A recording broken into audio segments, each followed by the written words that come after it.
का चक्कर रहेगा, वो माया के बंधन में बंधेगा।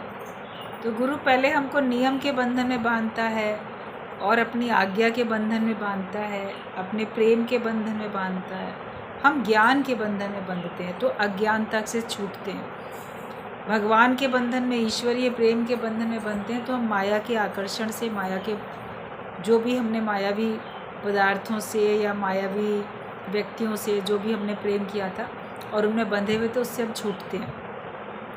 क्योंकि जिसको अगर एक बार ईश्वर का रस, ज्ञान का रस लग जाएगा तो उसको माया के रस फिर अच्छे नहीं लगेंगे। जब ये रस आवे तो वो रस नहीं भावे।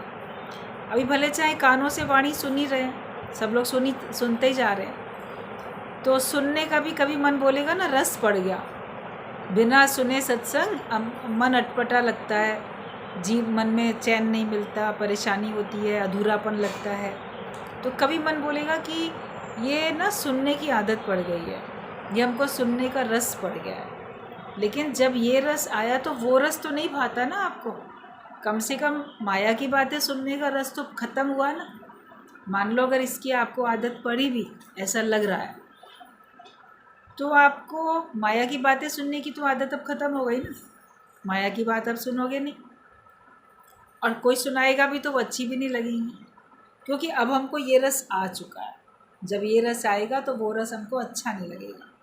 और ये सत्य है।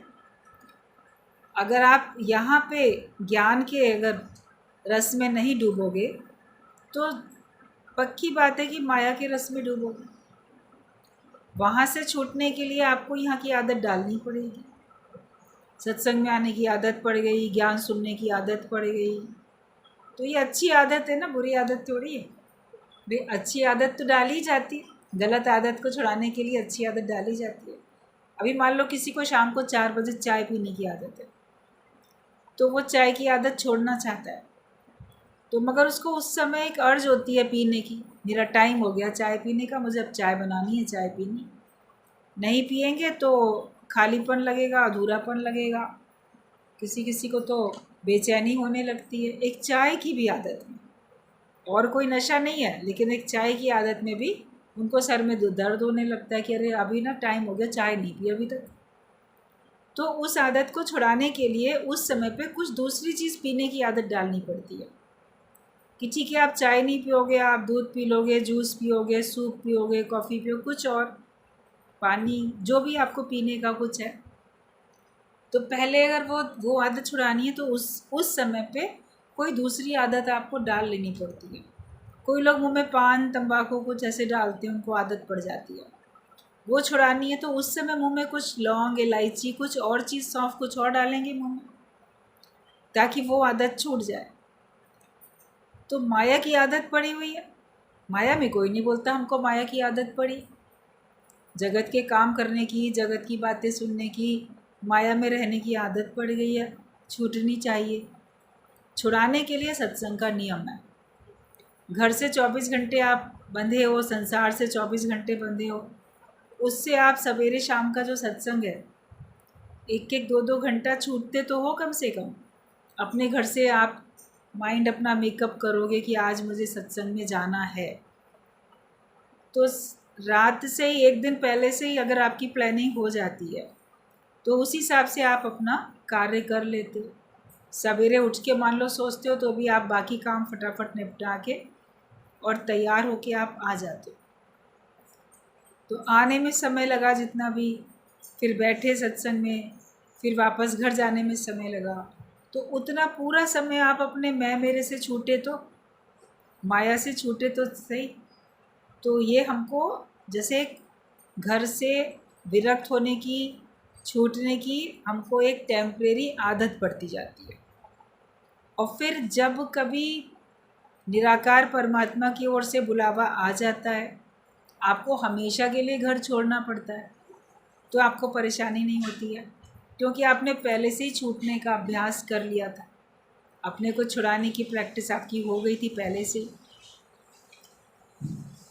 सवेरे का सत्संग, शाम का सत्संग, कभी सारा दिन गुरु का संग, कभी कुछ दिन के लिए गुरु के संग कहीं गए, तो इस तरह से हमारा जो अंदर का अटैचमेंट था, घर से, गृहस्थ से, संसार से, अपने सुखों से, वो सब छूटता जाता है।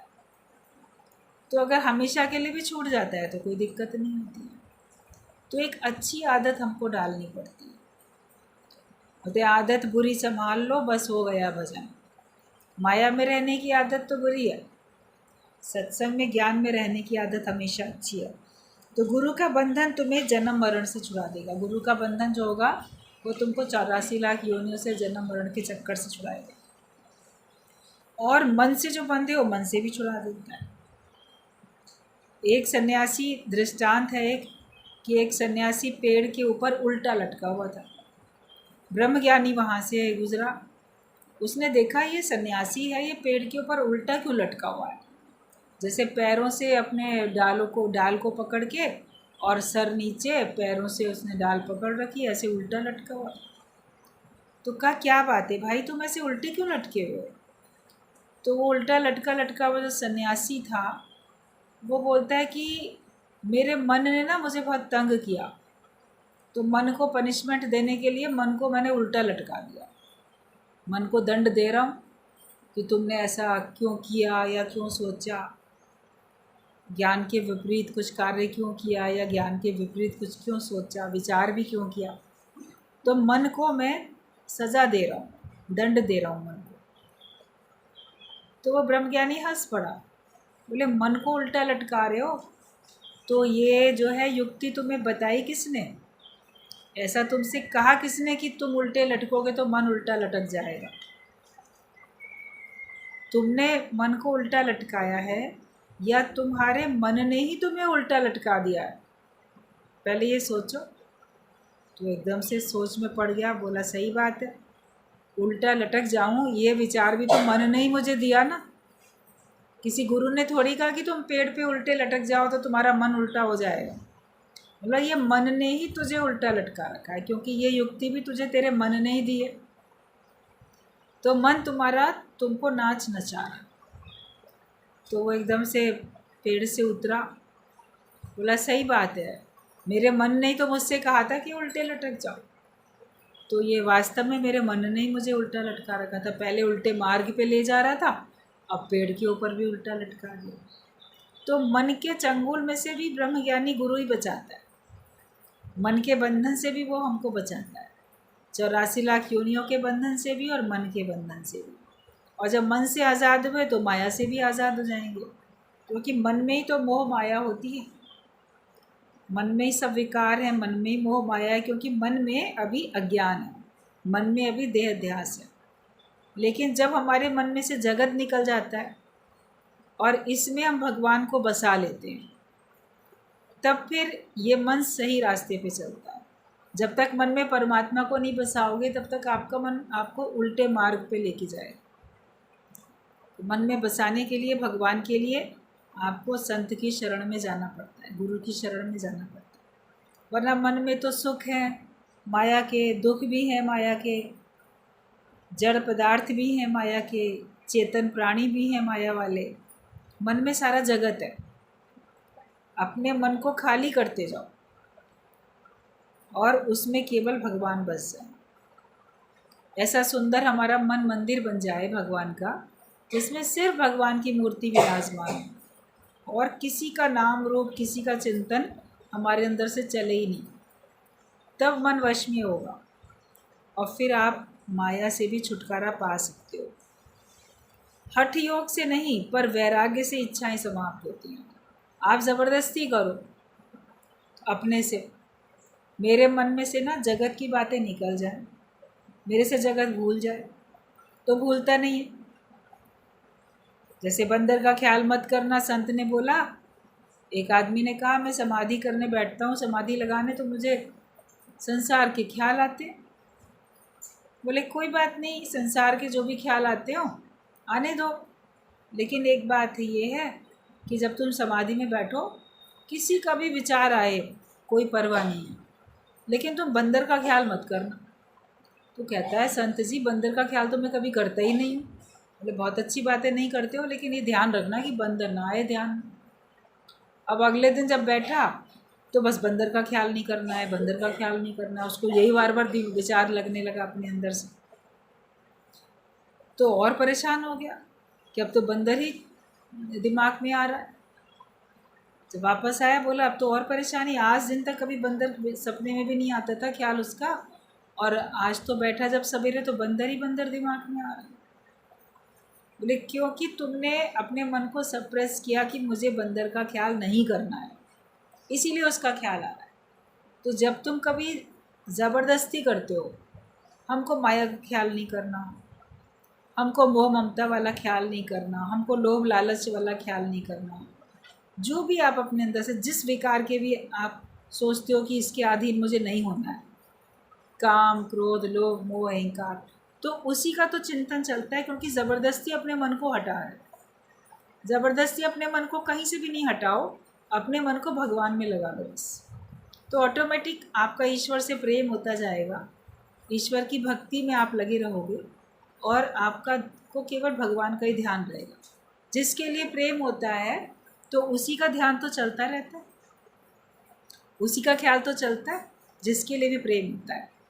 और अगर भगवान के लिए प्रेम होगा तो आपका भगवान के लिए ख्याल चलता रहेगा। सहजता में आने से होता है, और जगत को से वैराग्य लेने से होता है। अच्छा है जगत और हमने छोड़ दिया, बड़े सुख थे संसार में और हमने छोड़ दिए, लेकिन संसार में सुख है ही नहीं, उसमें था भी नहीं, है भी नहीं, होगा भी नहीं, बल्कि संसार में मन लगाने से मेरा नुकसान है, ये विचार करके छोड़ोगे तो उसका चिंतन थोड़ी चलेगा। अभी आपको ये लगे कि विष है इस भोजन में, तो आपने उसको तुरंत छोड़ दिया, उसके बाद क्या आप उस भोजन का चिंतन करोगे? कितनी अच्छी खीर थी, कितना अच्छा गुलाब जामुन था, कितना बढ़िया ये था, देखो मैंने छोड़ दिया। जब आपने जान लिया उसमें विष पड़ा हुआ था, फिर तो कितना भी सुंदर कितना अच्छा बोलो कि विषैला था, खाते कैसे? खाते तो मर जाते, उसको तो खुशी से फेंक देते हो, क्योंकि उसमें हमें विष की उपस्थिति का अनुभव हो जाता है। तो संसार में जो भी कुछ है वो सब विषैला है, उसका अगर हम इस्तेमाल करेंगे तो हम प्राणहीन हो जाएंगे, हम जन्म मरण के चक्कर में आ जाएंगे। वो सब हमको मारने का काम करेंगे, हमको उतारने का काम नहीं करेंगे, लेकिन वो सब हमको मारने का काम करेंगे। तो इसलिए अगर हमने उसको छोड़ा तो बल्कि छोड़ने में खुशी है ना, कि अच्छा हुआ मुझे पता चल गया इसमें विष था, शुक्र है मैंने नहीं खाया। तो ज्ञानी जब ज्ञान से वैराग्य लेता है तो कहता है शुक्र है मैं माया में नहीं गया, शुक्र है मैंने माया का उपयोग नहीं किया, वरना उसमें अटक जाता तो फिर मैं जन्म मरण के चक्कर में आ जाता।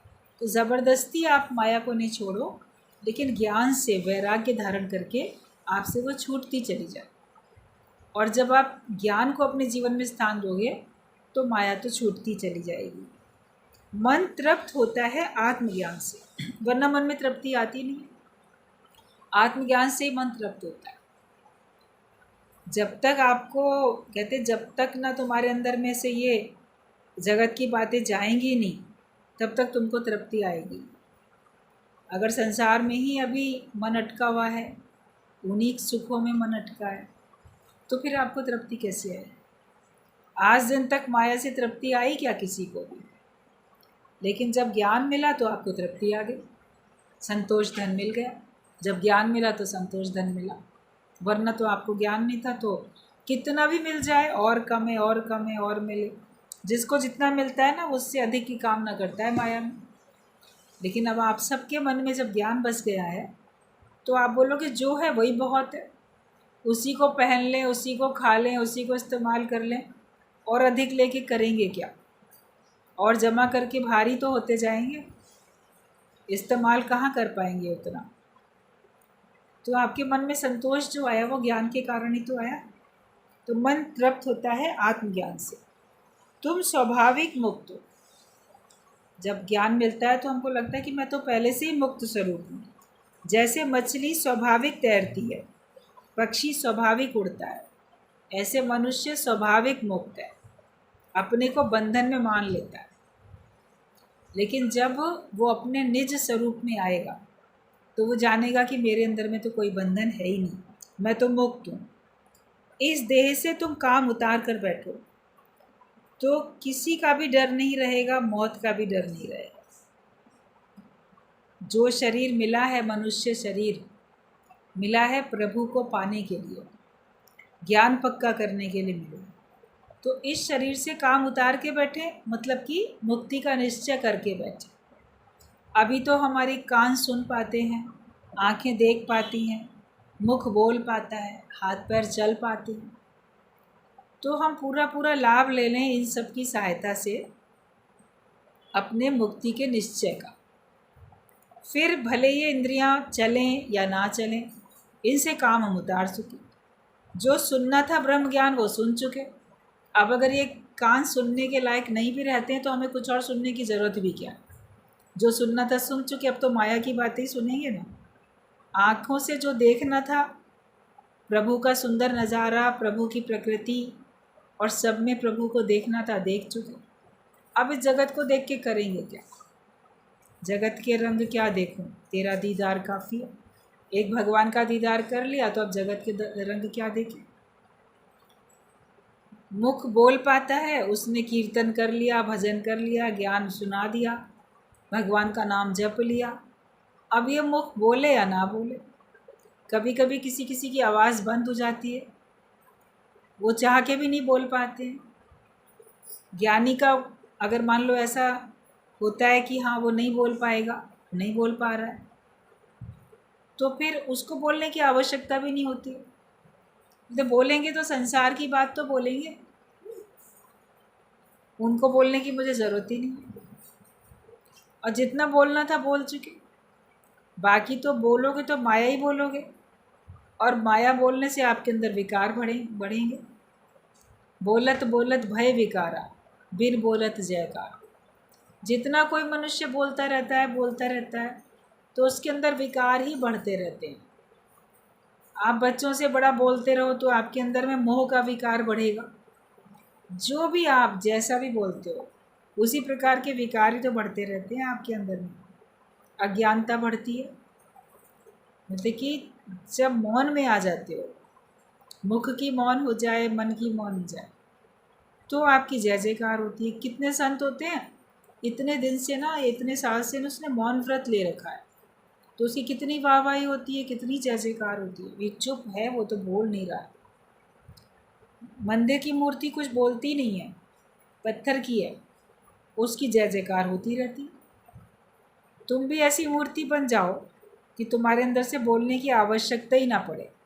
इच्छाएं हैं तो हम बोलते हैं, इच्छाएं नहीं है तो हम बोलते ही नहीं।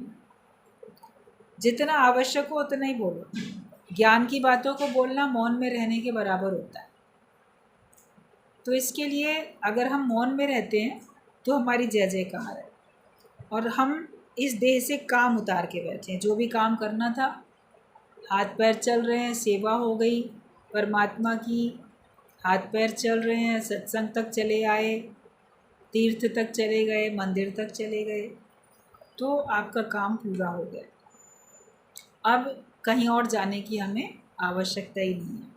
फिर हमें मृत्यु का भी डर नहीं रहेगा, क्योंकि इस शरीर से काम उतार के बैठे। अब जब भगवान को जब प्राण लेने हो तब ले ले। अब मेरा कोई काम बचा ही नहीं।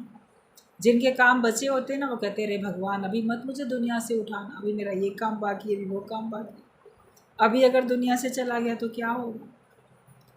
तो जाना तो है, करो तैयारी, एक दिन जाना है तो तैयारी मन से करके बैठो, जाना तो है ही। कोई यंग एज में चले जाते हैं, कोई बचपने में चले जाते हैं, कोई ओल्ड एज में जाते हैं। बचपन, जवानी, बुढ़ापा, जितनी श्वासें भगवान ने लिखी, जितनी चाबी भरी राम ने, उतना नाचे खिलौना, उतना ही नाचता है। और पहले से पता ही नहीं होता कौन सी आपकी अंतिम श्वास होगी, नहीं जान पाते। इसलिए हर श्वास को अंतिम श्वास जान के श्वास श्वास सिमरो गोविंद, भगवान का नाम ही जपें। और अगर लगता है कि मेरे कोई काम अधूरे हैं तो उनको तुरंत आज ही पूरा करके बैठो। जो तुम्हारे हाथ में है उन्हीं को तो पूरा कर सकते हो, जो तुम्हारे हाथ में नहीं उनको कैसे पूरा करोगे। बच्चे बड़े हो जाएं तो आपके हाथ में थोड़ी है आज बड़ा कर देना। बच्चे सेटल हो जाएं तो आपके हाथ में थोड़ी है सेटल होना। बच्चों के शादी ब्याह हो जाए तो क्या आपके हाथ में है उनको शादी ब्याह कराना? जब उनका होना होगा तब। तो जो तुम्हारे हाथ में है वो पूरा करके बाकी भगवान के हाथ में उसको सौंप के शांतिपूर्वक बैठो, फिर मृत्यु का डर नहीं रहेगा। ज्ञानी को मृत्यु का डर नहीं होता, उसको शरीर छूटने का भय नहीं होता, क्योंकि वो इस शरीर से सारे काम उतार के बैठे। और ये काम सबको करके बैठना है कि मैं इस जगत में हूँ भी, बैठा भी हूँ, जब तक परमात्मा चाहेंगे तब तक रहूँगा, लेकिन मैं अपना काम उतार के बैठूँ। यही हमारी समझदारी है, यही हमारी होशियारी। भगवद गीता में भगवान कृष्ण ने बोला है कि मेरा जो भक्त है वो बड़ा चतुर है, सियाना है, वो अपना काम उतार के बैठता है। तो ये ज्ञान को पक्का करने का, आत्मा का निश्चय करने का काम पूरा करके बैठता है। बाकी तो दुनिया के धंधे कभी कम होने वाले हैं ही नहीं। रोज़ के नए नए काम आपके सामने आते जाएंगे, उनमें मन अटकता जाएगा। तो जब इस शरीर से हम काम उतार के बैठेंगे तो हमें मृत्यु का भी भय रहेगा नहीं। मन को हस्ती भी तुमने दी है और उसको सही रास्ता भी तुम ही को बताना है। मन को आप जगत की गलियों में तुम ही लेके गए हो, तो उसको सही रास्ता भी तुमको बताना है। सही रास्ते पे मन को लेके जाओ। अभी तक तुम ही तो मन को जगत में लेके जाते थे, और मन है ये भी तुम ही ने उसको हस्ती दी हो। ना मैं मन ही रहा, ना मैं तन ही रहा, सतगुरु मिलने से झगड़ा ख़त्म हो गया। ऐसा मेरा मन, ऐसा मेरा तन गुम हो जाता है कि मैं ये मन भी नहीं हूँ, ये भी मुझसे अलग है, और ये तन भी नहीं हूँ, ये भी मुझसे अलग है। मैं तो वो शुद्ध स्वरूप हूँ। अपना रूप पहचान, समझ मन दर्शन, यही भगवान। अर्जुन ने बोला है भगवान के सारा ज्ञान सुन के लास्ट में कि अब मुझे अपने स्वरूप की स्मृति हो गई और अब मैं निष्ठा में हूँ। हम लोग को कब होएगी अपने स्वरूप की स्मृति और निष्ठा में आएंगे? कितने दिन से तो ज्ञान सुन रहे हो सब लोग। आज ही अगर नहीं करोगे आत्मिक निश्चय तो कल पे टालोगे तो कल कभी आती नहीं है। इसलिए आज ही आत्मा का निश्चय करके बैठो। बाकी आपके द्वारा जो भगवान ने कार्य लेना है वो लेगा, और जब तक लेना है तब तक लेगा। वो कार्य चलते ही रहेंगे, लेकिन भीतर से हम सुजाग अवस्था में रहेंगे। जैसे कोई एक्टर होता है, वो फिल्म में एक्टिंग करता रहता है, रोल के हिसाब से काम करता रहता है, लेकिन अपने अंदर वो सुजाग होता है कि मैं ये रोल करने वाला ये जो है नहीं हूँ, लेकिन मैं फ़लाना एक्टर हूँ। उसको अपने स्वरूप की तो याद होती है। फिल्म में उसका कोई भी नाम पड़ जाए, किसी पिक्चर में कुछ और नाम होता है, दूसरी पिक्चर में कुछ और नाम होता है, अंदर तो वो जानता है मैं कौन हूँ और मेरा असली नाम क्या है। वो जैसी एक्टिंग करता है, बड़ी रियल एक्टिंग करता है, उसको अवार्ड भी मिल जाते हैं। उन सब के बावजूद उसको अपने अंदर सुजागी है ना कि मैं कौन हूँ। भूल थोड़ी गया। तो हम क्यों भूल गए संसार में आके? जैसी एक्टिंग कर रहे हो वैसे ही रूप बना लेते हो, मैं तो फलानी हूँ। तुम फलानी वाला रोल अदा कर रहे हो, फलाने वाला रोल अदा कर रहे हो, लेकिन तुम एक्टर कुछ और हो, तुम कुछ और हो। उस अपने सच्चे स्वरूप को जानो। जैसे दृष्टांत अभी चल रहा था, आप लोगों ने सुना होगा, जो चल रहा था गुरुजी के द्वारा दृष्टांत, कि संत ने इतना आत्मा का ज्ञान सबको पक्का कराया, तुम देह नहीं हो, तुम आत्मा हो, देह तुमसे अलग है। जो ज्ञान हम लोग रोज़ सुनते हैं वो ज्ञान संत ने अपने शिष्यों को पक्का भी कराया। हाँ, सब ने बोला पक्के हो गए हैं, पक्के हो गए। फिर एक दिन ऐसे ही चल पड़े संत अपने शिष्यों को लेके। रास्ते में एक छोटी सी नदी थी जिसमें समझो कमर तक, गले तक पानी हो, उस पार जा सकते थे। तो संत ने कहा कि ऐसा है, सबको ये नदी पार करनी है, लेकिन ऐसे पार करो कि तुम भीगो ना, गीले ना हो जाओ। तो बोले ऐसे कैसे पार करेंगे? बोले नाव भी नहीं लेनी है, पुल तो था ही नहीं उस नदी पे कोई। बोले कोई सहारा भी नहीं लेना है, लेकिन तुम्हें ऐसे अपने को पार करना है कि तुम भीगो नहीं। कोई भी जाएगा पानी में से चल चल के जाएगा, भीगेगा तो से। कई लोग सोचे चलो इस किनारे से उस किनारे तक जंप मार के देख लेते, मगर उतनी पूरी नदी उतनी नहीं थी कि जंप लगा के कोई पार हो जाए, पहले ही गिर जा रहे थे। कोई भी ऐसा नहीं हुआ, बोले ऐसा हो ही नहीं सकता कि हम बिना भीगे पार कर जाएं। सबने हार मान ली, बोले नहीं, भीग ही रहे हैं, कोई भी युक्ति की। तो कहा लेकिन नदी पार तो करनी ही है। सबने सोचा देखें गुरु कैसे पार करेगा बिना भीगे। तो बोले गुरु जी आप ही चलिए बिना भीगे, देखें तब आके पीछे पीछे हम चलेंगे। तो गुरु तो पैदल चलते चलते उसमें चले गए पानी में। गुरु का शरीर भी तो भीगा, कपड़े भीगे, शरीर भीगा, कमर तक सीने तक पानी था, सब आगे आगे चल के उस पार चले गए। तो कहते हैं शिष्य कि गुरु जी आप भी तो भीगे। तो हम लोग तो भीगे ही। तो गुरु कहता है मैं कहाँ भीगा, मैं तो नहीं भीगा। बोले अरे आप तो भीगे, इतने तर दिख रहे भीगे। तब गुरु ने कहा मैं नहीं भीगा, ये शरीर भीगा है। तुम लोग की मैं परीक्षा ले रहा था कि तुम्हें आत्मा कितनी पक्की है। कहते तो हो कि हाँ हमको आत्मा पक्की है, शरीर हमसे अलग है। जब कहा कि तुम मत भीगना, तो तुम अपने को आत्मा जानते ना कि मुझ आत्मा को तो जिसे शस्त्र काटे न अग्नि जलाए, गलाए न पानी न मृत्यु मिटाए, वही आत्मा सच्चिदानंद ब्रह्म। आत्मा को पानी भिगो नहीं सकता, शस्त्र काट नहीं सकते, अग्नि जला नहीं सकती, सब उसके बारे में सब जानते हो, सब कर लेते हो।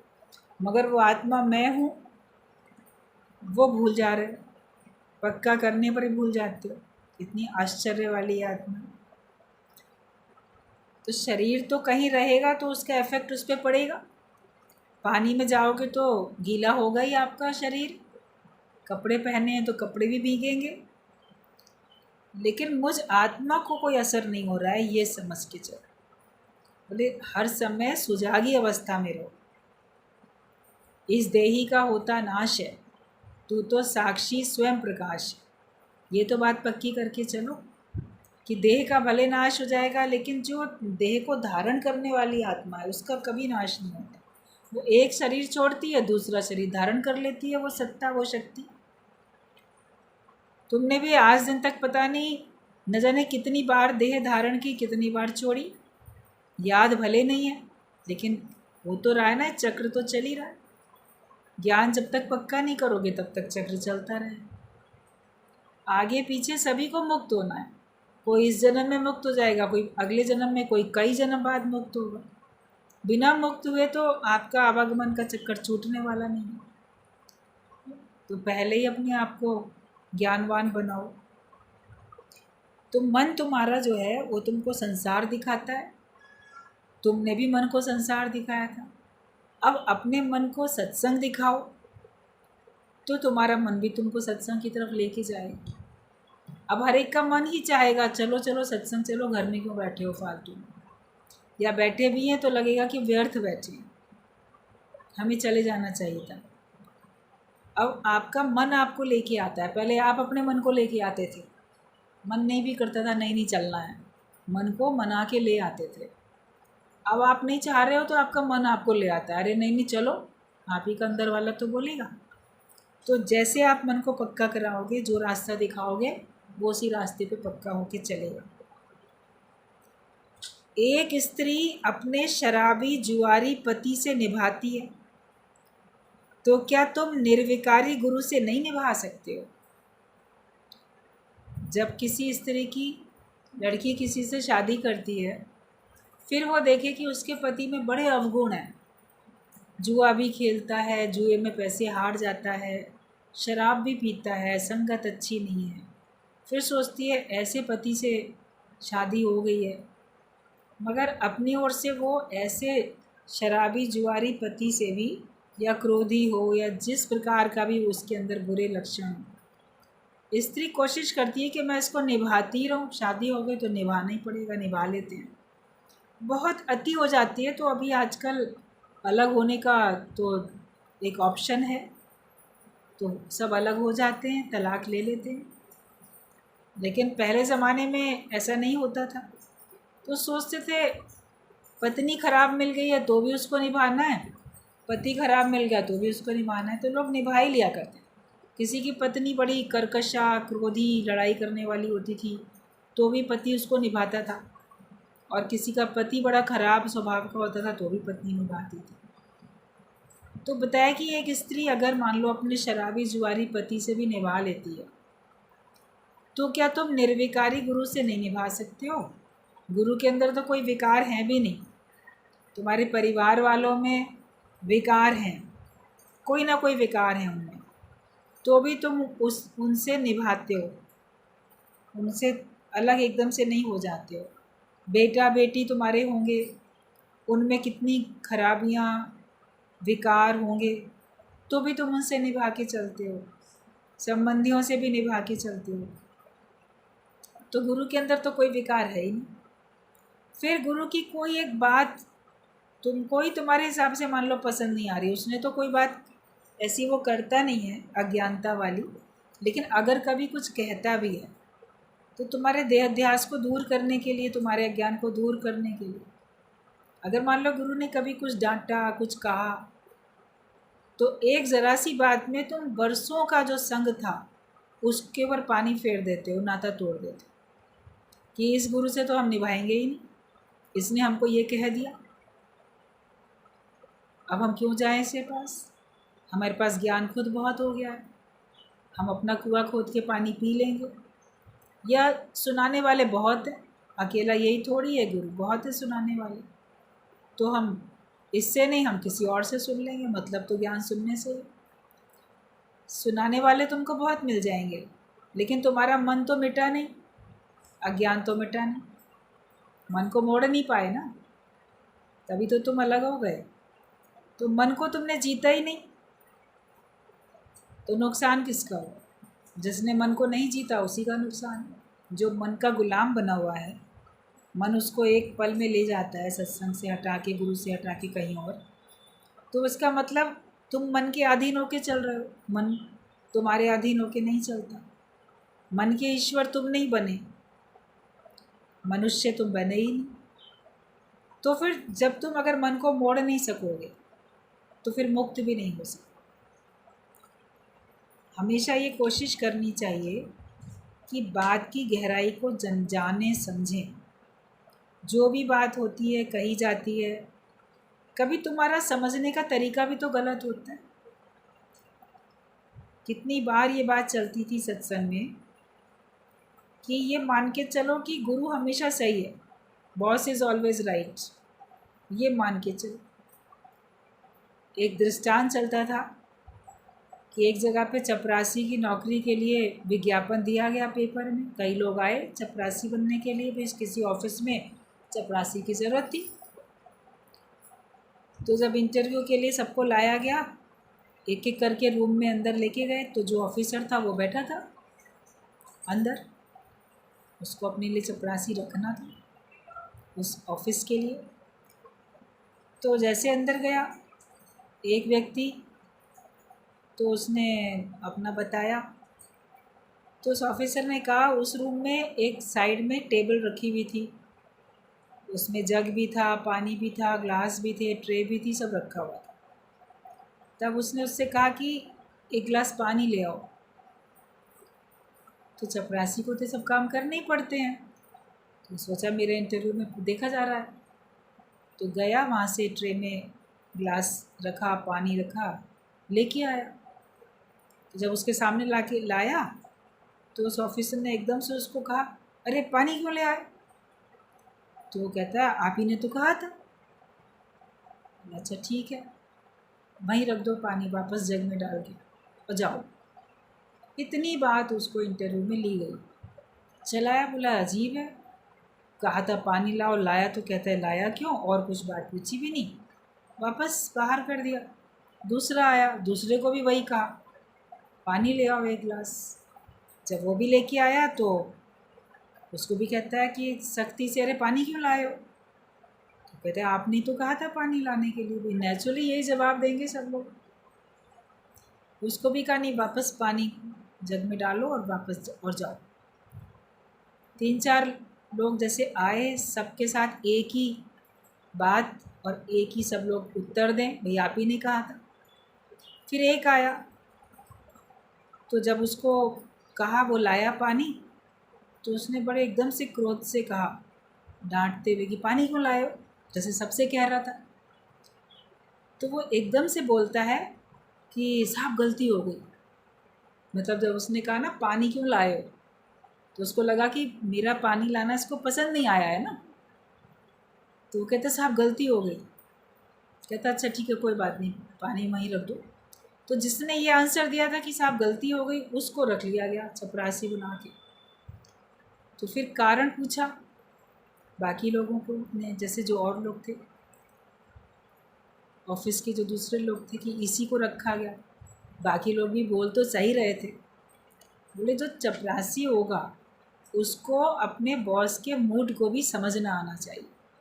कभी किसी मूड में होगा वो, कभी ऑफिस की टेंशन होगी, कभी कुछ होगा, उसी ने कोई आज्ञा दी होगी, फिर उसी में झल्ला के बोलेगा क्यों किया तुमने ये काम।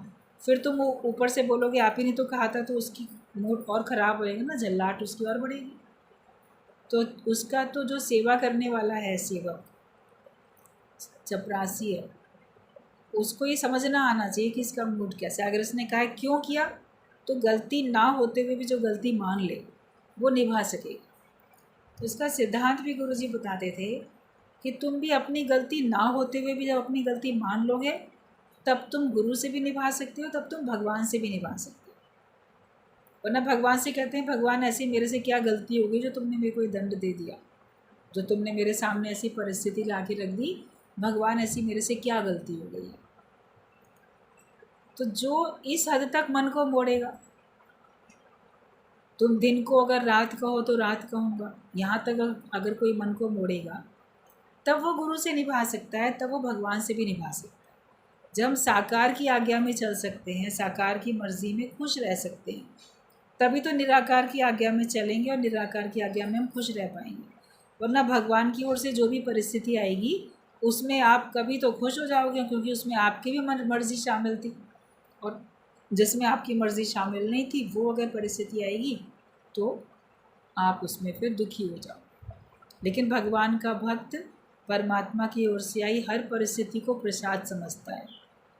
तेरी सौगात समझ करके हम सर पे उठाए जाते हैं। ये भगवान ने कृपा की है, जो भी कुछ उसने मेरे सामने परिस्थिति दी उसने कृपा की, तो इसके लिए मैं उसको सर माथे रखती हूँ। जब इस हद तक मन को मोड़ सकेंगे तो निभा सकेंगे। अभी कभी अपनी गलती नहीं भी होती है तो भी आप घर वालों के सामने अच्छा ठीक है हमारी गलती, सॉरी बोल के या कॉम्प्रोमाइज़ करके आप कलेश को मिटा देते हो ना, क्योंकि निभाना है आपको। बोलते अगला अपनी गलती मानेगा नहीं, चलो ठीक है हमारी गलती, ये कह के आप बात ख़त्म करते हो, क्योंकि आपको निभाना है। तो गुरु के सामने नहीं कह सकते ठीक है हमारी गलती है, क्योंकि तुम्हें गुरु से निभाना नहीं है। अगर निभाना होगा तो बिना गलती के भी आप बोल सकोगे ठीक है हमारी गलती, और कहीं ना कहीं तो हमारी गलती है ना, जीव भाव है, तभी तो हमको बात बुरी लगी, तभी तो हमको बात सही तरह से समझ में नहीं आई, हमने अर्थ का अनर्थ खुद ही किया अपनी बुद्धि लगा के। तुम निभाना सीखो, साकार से गुरु से निभा सकोगे, सारे संसार में हर एक से निभा सकोगे। निज सुख निर्मल सोई पाए जो मन को मोड़े मोड़, जो अपने मन को मोड़ लेता है उसी को निज सुख मिलता भी है। तो जिस गुरु के अंदर कोई विकार नहीं है, अगर तुम उससे नहीं निभा सकते तो संसार में तुम किसी से भी नहीं निभा सकते। कभी घर में भी कोई बहुत सरल सीधा कोई बहुत अच्छा सच्चा व्यक्ति होता है और उसके साथ भी लोग एडजस्ट नहीं करते हैं, परिवार के लोग, तो उसके दिल से भी यही बात निकलती है कि अगर ये मेरे से नहीं निभा सकता है तो दुनिया में किसी से नहीं निभा सकेगा, क्योंकि हम इतना सबका ख्याल रख रहे हैं, हम इतनी सरलता से पेश आ रहे हैं, और फिर भी ये सख्ती कर रहा है, तो ये हमसे नहीं निभा पाएगा तो दुनिया में कहीं नहीं निभा। तो हमें सबसे निभाना आना चाहिए, मन को मोड़ेंगे तो सबसे हम निभा सकते हैं।